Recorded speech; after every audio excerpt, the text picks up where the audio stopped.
मैं बीच में नहीं बोलना चाह रहा था, पर आपने 4 मिनट बोल दिया, मुझे भी 4 मिनट चाहिए, मैं गिन रहा हूँ। नहीं, आप उनकी बातों का जवाब देना चाहते हैं, हाँ। अपने सवाल पूछना चाहते हैं? मैं पहले उनकी बात, ले जाना चाहती हूँ मैं कि पहले एक- उनकी बात का जवाब दूंगा। वैक्सीन की बात का। हाँ, उसका जवाब दूंगा।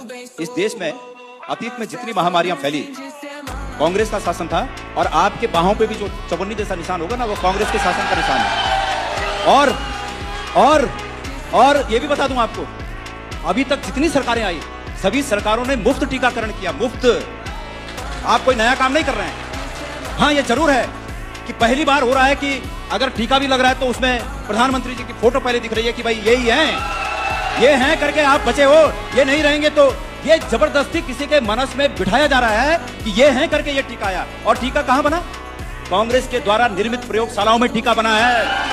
आप भूल जाइए, आपने 7 साल में अगर एक नई प्रयोगशाला बनाई हो, भारतीय जनता पार्टी की सरकारों ने इस देश में कोई नया काम, एम्स कांग्रेस की देन है, तमाम प्रयोगशालाएं कांग्रेस की देन है। मुझे खुशी है इस बात की, और कांग्रेस के शासन की देन है।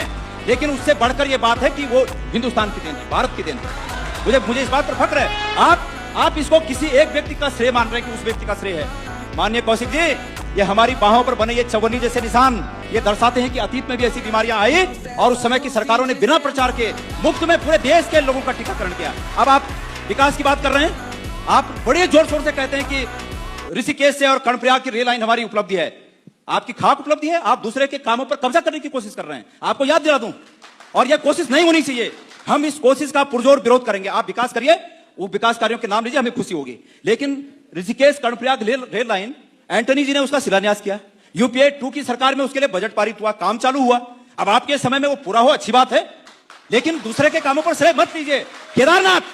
केदारनाथ का पूरा निर्माण, मैं केदारनाथ का अध्यक्ष था, श्वेता जी, मैं अध्यक्ष था वहां, और प्रत्यक्षदर्शी हूं वहां का, और भगवान केदारनाथ की कसम खा के कह सकता हूं, वहां जितना पुनर्निर्माण हुआ, हरीश रावत जी मुख्यमंत्री थे, उनके कार्यकाल में हुआ।